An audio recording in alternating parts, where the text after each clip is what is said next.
현재 대한민국은 세계 최고 수준의 국격과 경제 규모를 자랑하고 있습니다. 그래서인지 해외에서의 한국인들에 대한 대우 또한 굉장히 특별한데요. 이런 한국인들에 대한 좋은 대우는 외국의 공항에서부터 느낄 수 있습니다.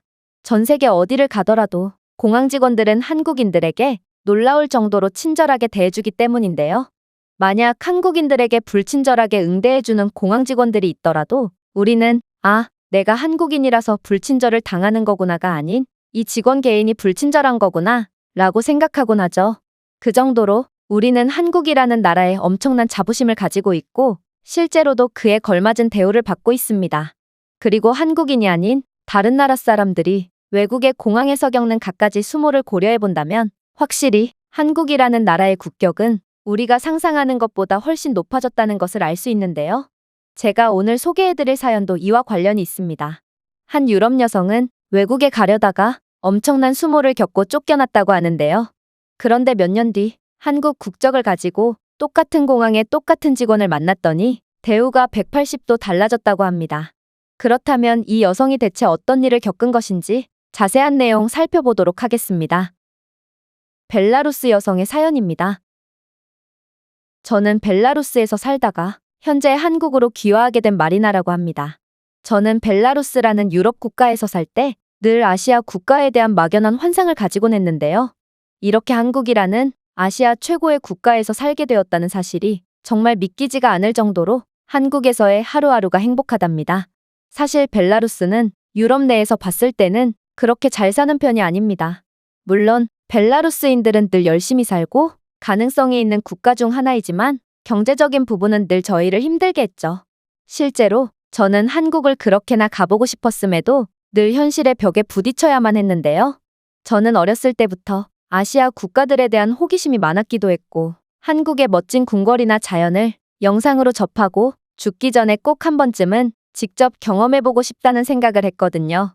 그리고 한국은 인구수가 그렇게 많지도 않은데 어떻게 이렇게 빠르게 경제성장을 했으며 문화적으로도 몹시 훌륭한 모습을 보여주고 있는 건지 너무 부러우면서 궁금하기도 했어요. 그러나 저는 한국에 갈 수 없었죠. 일단 한국은 벨라루스와 너무 멀리 떨어져 있어서 비행기 표값도 상당했고 벨라루스와 달리 한국은 굉장한 선진국이기 때문에 물가도 벨라루스와 최소 2배는 차이 나거든요.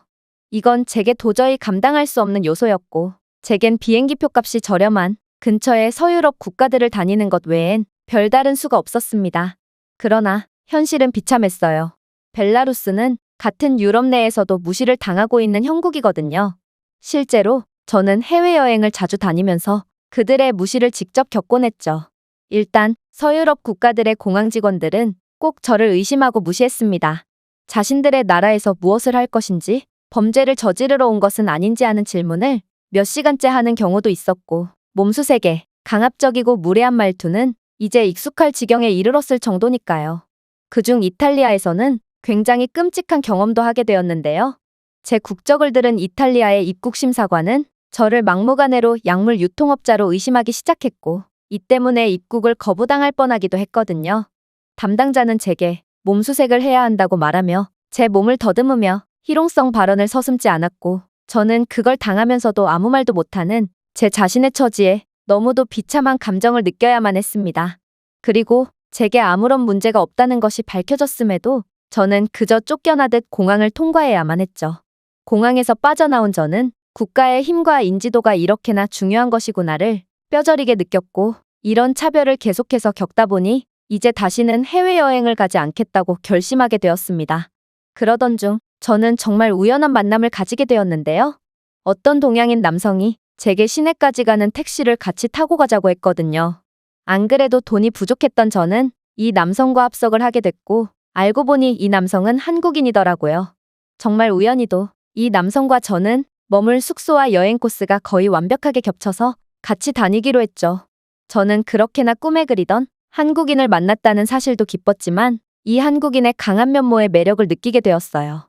일단 한국인들은 한국어라는 독자적인 언어를 사용한다고 들었는데 이 남성은 영어를 무척이나 잘했고 이탈리아의 각종 호객꾼들이나 사기꾼들을 단 몇 초 만에 제압하는 카리스마 있는 모습을 보여줬거든요. 아마 동양인임에도 웬만한 이탈리아 남성들보다 키가 크고 체격이 좋은 이 남성의 신체 조건 탓도 있을 테죠. 어쨌든 이 한국인의 강인한 모습에 끌린 저는 적극적인 구애를 하게 되었고 결국 저희는 진지한 사이로 발전하게 되었습니다. 그리고 저희는 장거리 연애 6개월 만에 결혼을 하게 되었습니다. 사실 저희 집은 몹시 보수적인 편이라 부모님은 국제결혼을 반대하셨답니다. 그러나 남편은 한국에서의 바쁜 직장 생활을 하면서도 저를 보러 벨라루스에 자주 방문해줬고 남편의 이런 사려 깊은 모습에 저희 부모님의 마음도 돌아서게 되었죠. 저희는 아이가 더 나은 환경에서 자라길 바라는 마음으로 한국에서 살기로 결정했고 얼마 뒤 한국에서 아이를 낳게 되었습니다. 그리고 몇 년 뒤 저는 한국 국적을 취득하게 되었죠. 남편은 드디어 한국인이 된 저를 축하해주며 기념으로 아이는 시부모님 댁에 맡기고 저희가 처음 만났던 이탈리아에 다시 한번 방문해보자고 했어요.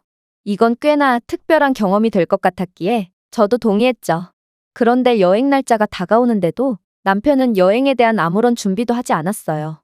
남편은 여느 한국인들처럼 엄청나게 계획적이고 철두철미한 성격인데 왜 아무런 준비를 하지 않고 있는지 의문이 들었죠. 해외로 입국하기 위해 인적사항 등의 서류들을 모두 준비해놔야 입국 수속을 완료할 수 있을 것이기 때문에 저는 남편에게 빨리 서류를 준비해야 한다고 말했습니다. 그러자 남편은 웃으면서 말하더군요. 너는 이제 한국인이잖아. 한국인들은 어떤 나라를 여행하던지 그런 서류들을 준비하지 않아. 한국 국적만 있으면 전 세계 어디든 무비자로 여행할 수 있거든. 저는 이때의 남편의 말을 아직까지도 잊지 못하고 있어요. 뭔가 같은 한국인으로서 자랑스럽고 고마우면서도 그간 벨라루스인으로서 무시당했던 과거들이 생각나서 울컥했거든요. 어쨌든 그렇게 저희는 집만 꾸린 채로 이탈리아로 향하게 되었습니다. 그리고 정말 우연히도 저번 여행 때 만났던 입국 심사관을 다시 만나게 되었죠. 그는 저보고 약을 팔러 입국한 것 아니냐고 큰 소리로 물어보며 제게 무안을 줬던 사람인데 그의 무례한 태도 때문에 한참을 실랑이했으므로 저는 아직까지도 그를 기억하고 있었어요. 그리고 그도 저와의 다툼이 기억에 남았던지 저를 알아보는 듯했죠. 그는 제 여권을 보자마자 입을 열었습니다. 가만 보자. 낯이 익은 것 같은데 당신 동유럽 국가 출신이었던 걸로 기억하는데 왜 한국 국적 여권을 소지하고 있는 거죠? 당신은 얼굴만 봐도 한국인이 아닙니다. 위조 여권 관련 조사를 해야겠으니 따라오세요. 저는 그때 끌려가서 당했던 악몽 같은 기억이 떠올랐어요. 저는 한국인과 결혼한 뒤 한국 국적을 취득했어요.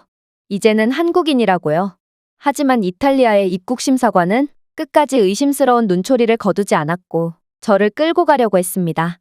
그러나 제 입국 수속이 느려지자 먼저 심사를 받고 기다리고 있던 남편이 다가왔고 제게 무슨 일이냐고 물었어요. 그리고 제 말을 들은 남편은 침착하게 말했죠. 이 여성은 제 아내가 맞습니다. 제 경험상 한국인들이 이탈리아 입국 수속에 이렇게까지 오랜 시간이 걸린 적은 없었고 불친절한 대우를 받은 적도 없었습니다. 한국인인 제 아내에게 이유 없는 푸대접을 한다면 한국 대사관이 직접 나서서 저희를 도와줄 것입니다. 한국 대사관 이야기가 나오자 그렇게나 단호했던 입국심사관은 갑자기 쩔쩔매기 시작했어요. 그러고는 당황한 듯 말을 더듬었죠. 잠시 오해가 있었습니다. 저희 이탈리아인들은 한국인들을 무척이나 좋아하고 한국 분들이 여권 위조 등의 범죄를 저지르지 않을 거라는 사실을 잘 알고 있습니다. 제 실수에 대해 진심으로 사과드립니다. 그렇게 저는 무사히 풀려나게 되었고 국력의 중요성을 다시 한번 실감했습니다. 그리고 해외에서 부당한 일을 당해도 아무런 도움을 주지 않는 벨라루스와는 달리 한국 대사관이라는 이름만 듣고도 벌벌 떠는 입국심사관을 보고 한국 국민들은 해외에서도 안전하게 보호받는구나 싶어서 경외심까지 느꼈습니다. 이탈리아 여행에서도 마찬가지였어요. 몇 년 전 이탈리아 여행에서의 남편의 인기보다 지금의 남편의 인기는 훨씬 대단했거든요. 남편은 그새 나이를 더 먹고 살도 많이 쪄서 영락없는 아저씨가 되었지만 이탈리아인들은 남편만 보면 꼭 국적을 물어보고 한국인이라고 말하면 어디서 배웠는지 모를 한국어를 사용하며 사진을 찍어달라고 했거든요. 심지어 남편에게 사인을 해달라는 꼬마아이도 있었죠. 남편은 이탈리아 남성이 사진을 요청할 때보다 여성이 요청할 때 더욱 신나 보여서 조금 화가 나기도 했지만 저도 이렇게 어딜 가나 환영받는 한국인들의 일원이라니 한국인이 된 제 자신이 너무나도 자랑스러워졌답니다. 그렇게 저희는 마치 연예인이 된 것 같았던 이탈리아 여행을 마무리하게 되었고 남편은 나중에 아이가 크면 미국도 함께 가자고 말했습니다. 한국 국적을 가진 한국인이라면 미국에 가는 것도 몹시 쉬운 일이라며 말이죠. 사실 벨라루스 국적의 사람들은 미국 여행은 꿈도 못 꾼답니다. 아무리 많은 서류를 준비해 가도 입국이 거부되는 일이 다반사죠.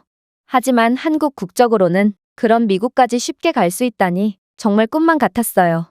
저는 그저 벨라루스인에서 한국인으로 국적만 바뀐 거지만 이런 극과 극의 대우를 몸소 느끼니 한국인들은 정말 대단한 민족이라는 걸 깨달았습니다. 불과 몇십 년 전까지만 해도 벨라루스인들보다 더 대우를 못 받던 한국인들이 이제는 전 세계에서 가장 환영받는 민족이 되다니 이렇게 되기까지의 한국인들의 노력이 정말 상상조차 안 갔거든요. 한국인으로서 이런 자랑스러운 일들을 겪으니 저도 제 아들의 교육에 집중해서 꼭 자랑스러운 한국을 더욱 알릴 수 있는 훌륭한 사람으로 키우겠다고 다짐하게 되었습니다. 이 외국인의 글은 여기까지입니다.